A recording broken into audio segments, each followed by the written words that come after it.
Hi everybody, it's Kathy here from Kathy Loves to Scrap, and I'm coming to you from the land down under, Australia. Today we're hopping along with the girls from the lands down under. That's right, from New Zealand and Australia. This is my layout today and I'm concentrating on the saltwater crocodile.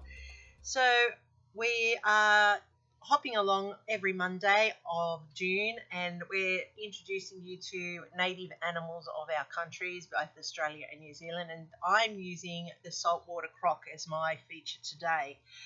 Just recently we went to Sydney Zoo for Glow, and we were able to see the crocs at night. And this croc is obviously not real. That's just a model, and that was my daughter sitting on the croc outside.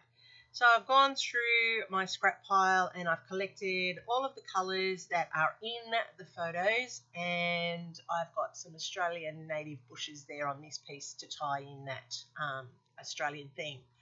This paper here is got a bit of a reflection in it, and I love this paper here because I'm going to create a croc out of that paper. And this looks like the croc's scales, and I thought were perfect for this layout, and I'm using that for my base. So I'm going to load up my base onto a 1-inch frame, and then I'm going to cut all the things that I'm ready to use, and I'll be back in a second. But this photo, as I said, was taken when we went to Sydney Zoo recently for their Glow event. Alright, so I've gone through, I've loaded up my base. I'm now going to work with my scrap papers here, and I thought I'll create some triangles to add to a feature on this layout. And so I've gone 5.5 by 6.5 for my rectangles, and then I've cut my triangles by marking the center and cutting them out. As you saw, I've roughed up the edge of the paper, and I've distressed it using a Tim Holtz distressing tool, and I'm going to do that. Now on my Cricut, I cut out this crocodile and the title. That crocodile, I went to Google Images, free Google Images, found a silhouette of a crocodile, and then I turned that into an SVG, and then I uploaded that into my Cricut, and I was able to then cut it. So that's because the ones that were in the design space weren't the one that I wanted. I wanted him to be long length, running down the edge of my page. Now, saltwater crocs are native to Australia, as well as freshwater crocodiles. They've been around since the age of dinosaurs. They have lots of homes in lots of different waterways, and they are quite large. This one in my photo that I have from this one is a saltwater croc, and they usually hunt for their prey by hiding underwater. That's why in Australia they're so dangerous, and you hear of a croc attack because people can't see them and they're under the water. There is a myth that they're man killers, but they're not. They just generally eat whatever meat is available. And there's actually more people killed in Australia by horses than by crocs, which is a little unknown fact, but something that clarifies the history behind the scare of a croc. Also, that I found out interesting was that crocs can go almost 1 year without eating a meal, which is very interesting. So they can go into a hibernation type state and not eat for a year. But they will eat crustaceans, they will eat fish, they will eat any meat. So it's a bit of a furphy that they will be just out as man killers. Alright, so what I'm doing here is I'm just taking my scraps of cardstock and I'm cutting out mats for my photos.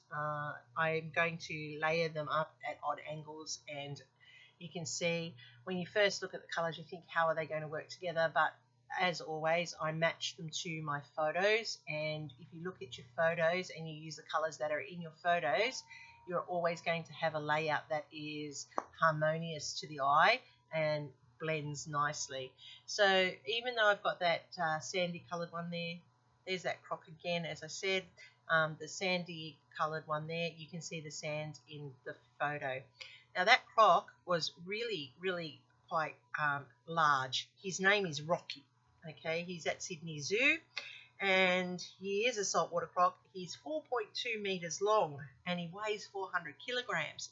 And when we were standing there looking at him, a little kid had a glow light thing that was moving, and that attracted his attention, and he started to move. And even though he was behind that glass in the aquarium, it was still a bit of a frightful moment to yourself when you see this giant animal moving and actually like going up the glass towards the light. So it was obviously attracted by that kid. I've taken these photos. You can see his teeth showing. They're very, very long and very, very sharp, and he does look prehistoric. He does look like a dinosaur head up close. So I'm just now roughing up these triangles, which I've cut out of the scraps that were cut from the rectangle originally, and I'm using those to create like a arrow effect down the side of the page, on which I'm going to layer up and then put the crocodile over the top. So I like the colours that are in this layout. I like how it's coming together.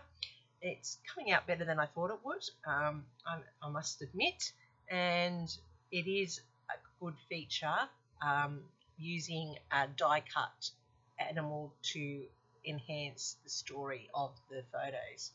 So there you go. You can see my croc going over the top of those arrows. It just makes it stand out a little bit more on the layout and pops it up and gives a little bit more interest. I have called this page Moonlit Croc because it was nighttime, and Glow at Sydney Zoo is a feature every May, and it leads into Vivid, which is a highlight of Sydney's calendar. So I'm just putting these crocs that I've cut from my dies, and they're an Australian brand of dies as well, and I just add in the crocs around, and they're sort of a semi-cluster image around the page, and they just add that little bit of a theme tie-in.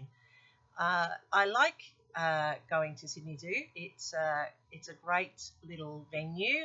It's very close to where I live as well, which is handy, or actually closer to work than it is to where I live.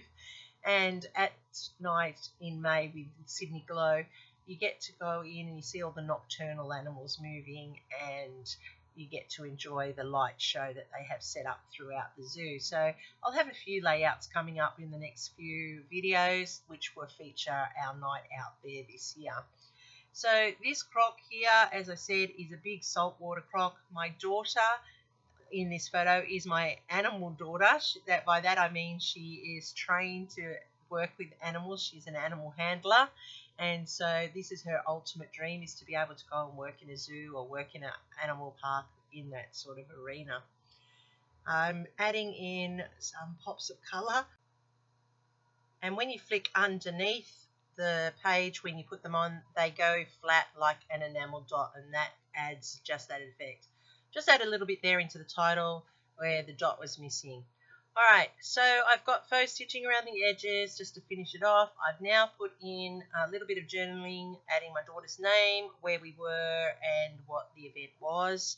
That's important for future people to refer to. Make sure you always put something on your layouts that lets people know what, who and where or when, because in the future you never know who's going to look at what you have created, and that's part of our joy of being scrapbookers. We're history makers, really. We record history of the everyday, and that's important.